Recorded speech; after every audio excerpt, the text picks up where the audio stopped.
एकता दर्शन सह संवाद कार्यक्रम है, जहां गया जिले के सभी 10 विधानसभा क्षेत्रों से, हर ब्लॉक से, पंचायत से जो हमारे ज़मीनी स्तर के कार्यकर्ता हैं, उनसे हम लोगों की संवाद होगी। और संवाद का लक्ष्य यही है कि पार्टी के विचारधारा और संगठन को और कैसे ज़मीनी स्तर पर हम सब लोग जो है मिलकर के मजबूत करें और इसका विस्तार करें। पहली बार ऐसा कार्यक्रम है जहां नेतृत्व जो है सीधे अपने बूथ स्तर के, पंचायत स्तर के कार्यकर्ताओं से संवाद करेंगे। जो कमी बेसी होगी पार्टी उसको दुरुस्त करेगी। और अलग अलग विधानसभा क्षेत्र है, बड़ा जिला है गया, अलग अलग जगहों की अलग अलग समस्याएं होती हैं, लोकल इश्यूज़ होता है। उससे भी हमारे स्थानीय जो कार्यकर्ता हैं उन समस्याओं से भी जो है अवगत कराने का काम करते हैं। तो इस क्रम में हम लोग जो है गया आए हुए हैं और मुझे विश्वास है कि पार्टी जो है और संगठन के रूप में और जो है मजबूत भी होगी और इसका विस्तार भी बूथ लेवल तक जो है होगा, वार्डों तक जो है इसका हम लोग विस्तार करने का काम करेंगे। नीति आयोग का रिपोर्ट है, उसमें नीति आयोग की रिपोर्ट में देखिएगा बिहार जो है बेरोजगारी में, गरीबी में, पलायन में अव्वल राज्यों में है। महंगाई सबसे बड़ी समस्या है। पूरा बिहार लगभग हम लोग घूम लिए, इसके बाद 4-5 ही जिला बचेगा। महिलाओं से भी हम लोगों का संवाद चल रहा है और महिलाओं का यही कहना है कि महंगाई की मार जो है वो लोग झेल रही है। हर चीज़ महंगा हो गया है, लोग जो है परेशान है। छात्र नौजवान परेशान है पेपर लीक से, नौकरी नहीं है, बेरोजगारी चरम पर है। थाना ब्लॉक चले जाइए तो बिहार जो है भ्रष्टाचार के मामले में ये गंगोत्री बन चुका है। हर लेवल पर करप्शन जो है नीतीश जी के राज में चरम पर पहुंच चुका है। लोग भ्रष्टाचार से, घूसखोरी से लोग जो है परेशान हो चुके हैं। आप देखिएगा लॉ एंड ऑर्डर की स्थिति, तो अपराधी जो है बेलगाम हो चुके हैं। यहाँ क्रिमिनलों का डिसऑर्डर हो चुका है लॉ एंड ऑर्डर का। किसान जो है परेशान है, यूरिया खाद जो है मिल नहीं रहा, बिचौलिया जो है वो फसल ले रहे हैं। इससे भी बड़ी निराशा किसानों में भी है। हर एक वर्ग के लोग जो हैं इस मौजूदा सरकार से परेशान हो चुके हैं। जनता ने 20 साल मौका दिया। 20 साल कोई मामूली समय नहीं होता और 11 साल केंद्र में। यहाँ बिहार के भी मंत्री हैं केंद्र में। आप देखिएगा लगातार डबल इंजन की सरकार चल रही है, 2-2 उप मुख्यमंत्री हैं। फिर भी इस सरकार में कोई काम नहीं हो रहा। हम लोगों का जब 17 महीने जो कार्यकाल था, वही छात्र अभ्यर्थियों के चेहरे पर खुशियां होती थी, उम्मीद होती थी। वही गांधी मैदान पटना का लोगों के हाथ में नियुक्ति पत्र मिलता था, रोजगार मेला लगता था। आज वही गांधी मैदान में अभ्यर्थियों को पकड़ पकड़ के पीटा जा रहा है ठंड में। लोगों के आंख में आंसू है, निराशा छाई हुई है।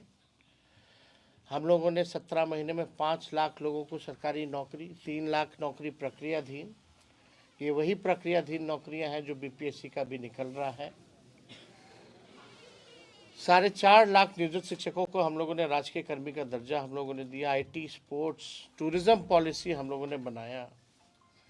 गया के लिए हम सब लोगों ने, आप जानते हैं कितना रोड, पुल, पुलिया हम लोगों ने देने का काम किया। विष्णुपद जो मंदिर है उसका भी जो ओवरब्रिज जो बनना है, जो और उसका सौंदर्यीकरण जो करना है, इंफ्रास्ट्रक्चर बेहतर करना है, वो हमारे डिपार्टमेंट से ही किया जा रहा है। कई बार हम लोगों का गया भी आना हुआ। टूरिज्म के क्षेत्र को लेकर के जो भी हम लोगों ने किया, जो फंड हम लोगों ने अलॉट किए गया में,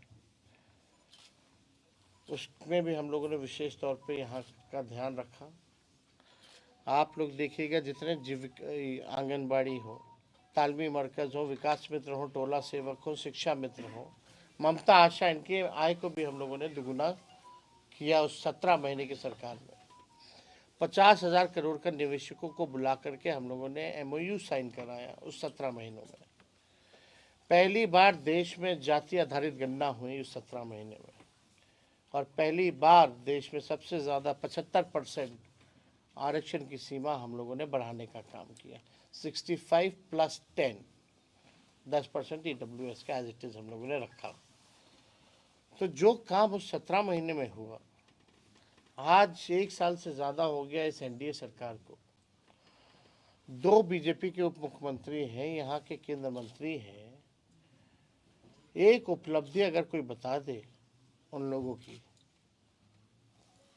तो बात हो, लेकिन मौजूदा सरकार में कोई उपलब्धि नहीं। कई जगह यूनिवर्सिटी में जितने प्रोफेसर्स वगैरह हैं, उनको सैलरी समय पे नहीं मिल रहा। 4-4 महीना हो गया, 5-5 महीना हो गया। मुख्यमंत्री यात्रा पे निकलते हैं तो 3 बार तो नाम बदला जाता है यात्रा का, लेकिन ताज्जुब की बात है कि अपनी जनता मालिक से संवाद करने के लिए 2 अरब 25 करोड़ 78 लाख रुपए खर्च करना पड़ रहा है। बिहार गरीब राज्य है। हम लोगों की शुरू से मांग रही थी कि भाई बिहार को विशेष राज्य का दर्जा दीजिए, विशेष पैकेज दीजिए। वही बात नीतीश जी कहते थे कि बिहार को मिलना चाहिए, नहीं तो हम पद यात्रा निकालेंगे। आज तो खुद वो सरकार में बैठे केंद्र में, तो देगा कौन?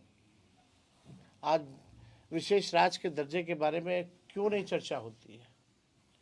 और ये जो यात्रा पे आप कहते हैं गरीब राज्य है, 2 अरब 25 करोड़ 78 लाख रुपए आप खर्च कर रहे हैं, और वो भी ग्रामीणों से नहीं मिलते, ना जनता से मिलते हैं, ना संवाद करते। वही पटना में जो चंद अधिकारी हैं रिटायर्ड वगैरह, उन्हीं को लेकर के घूमते हैं। तो ये पैसा जो है अधिकारियों की लूट की छूट की यात्रा है। ये प्रगति यात्रा नहीं, ये दुर्गति यात्रा है। कई मुख्यमंत्री जाते हैं, सजावट हो जाती है, टेम्परेरी पे भाड़ा पे सामान ले आया जाता है, फिर उठा करके ले जाया जाता है। कितने तस्वीरें आप लोगों ने दिखाने का काम किया है कि क्या स्थिति रही, और किससे संवाद कर रहे हो?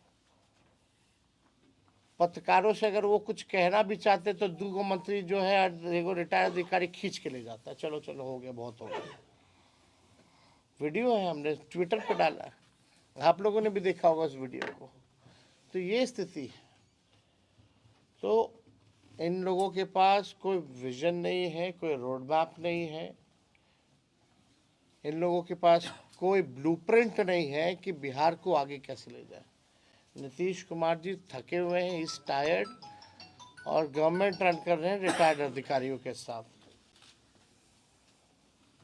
और पूरे बिहार में DK बॉस ही असली सुपर CM है। DK बॉस जो है वही सुपर CM है। और आप कह सकते हैं कि जितना ब्लॉक थाना में भ्रष्टाचार हो रहा, ही इज़ द बेनिफिशियरी। वही बेनिफिशियरी है। जो ट्रांसफ़र पोस्टिंग का जो खेला बिहार में हो रहा है, उसके बेनिफिशियरी वही है। मुख्यमंत्री केवल अब उनका चेहरा आगे करके कुछ लोग जो है सरकार जो है रन कर रहे हैं। तो हम लोग सब लोग यहाँ गया आए हैं, इसके बाद भी हम लोग आते रहेंगे, अलग अलग कार्यक्रम होता रहेगा।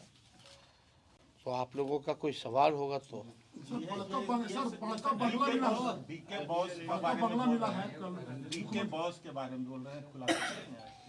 आज नहीं, आने वाले समय में हम ज़रूर करेंगे, और हमारे पास एविडेंस है, पुख्ता चीज़ें कैसे ये खेला हो रहा है, DK बॉस कैसे वसूली हो रहा है, DK टैक्स कैसे लग रहा है बिहार में, इसके बारे में ज़रूर सबके सामने सार्वजनिक हम जरूर दिल्ली में आरजेडी की भूमिका क्या है?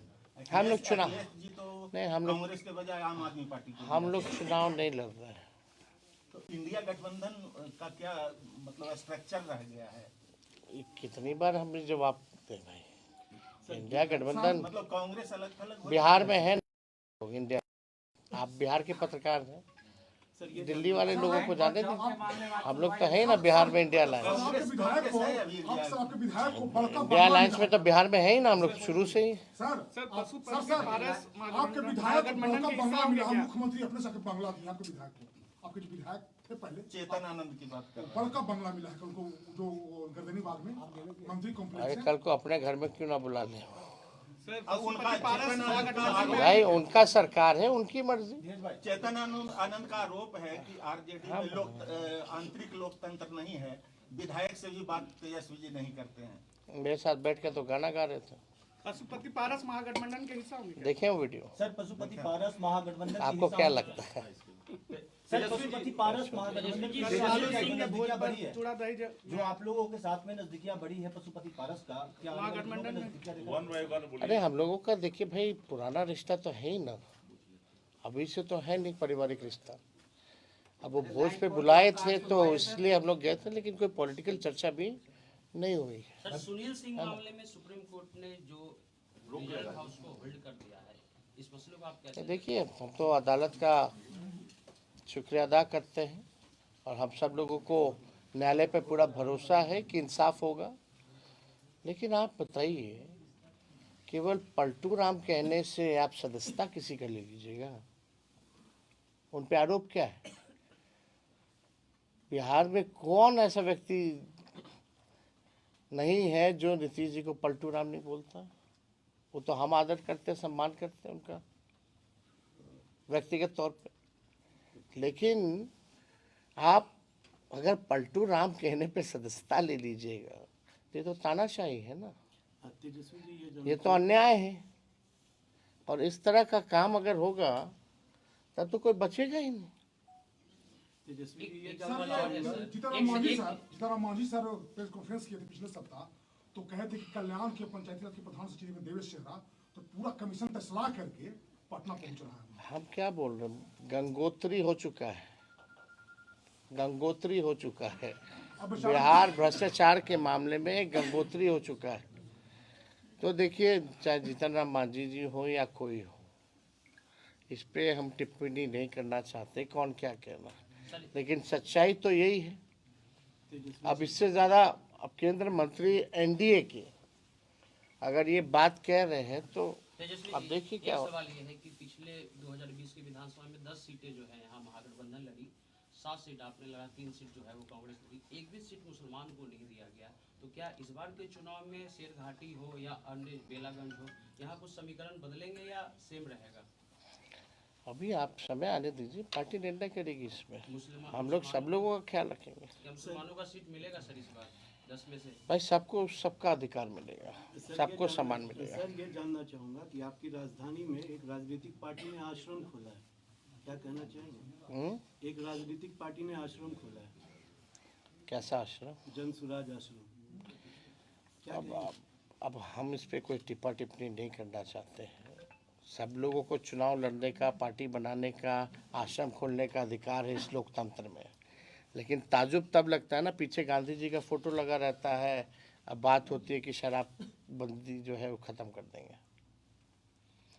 महात्मा गांधी का पीछे तस्वीर, अब बात करते हैं शराबबंदी ख़त्म करने की। ये तो बापू की विचारधारा नहीं है। खैर, इस पे ज़्यादा टिप्पा टिप्पणी हमको नहीं करना है। नीतीश जी का ऑफर रहेगा कि नहीं राजद में?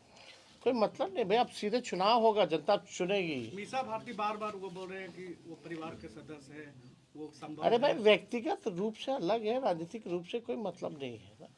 लैंड फॉर जॉब के मामले में आज सुनवाई है सर, हर महीने होता है।